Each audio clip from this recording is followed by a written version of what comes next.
আমাদের শনিবারের মেনু ঝুড়ো আলু ভাজা, পটলের দানা ভাজা, কাঁকরোল ভাজা, পটল ভাজা, লেবু, সাথে মুগের ডাল।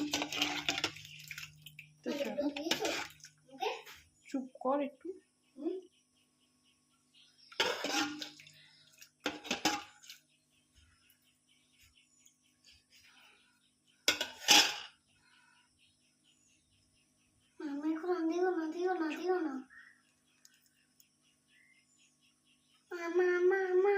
চুপ কর না, বরাবর খাবো তো।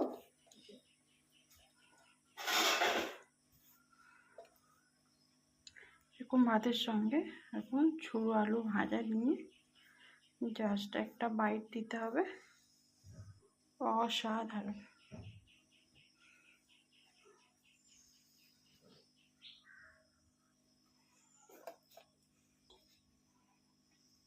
চলো আজকের মতো ডান, টাটা।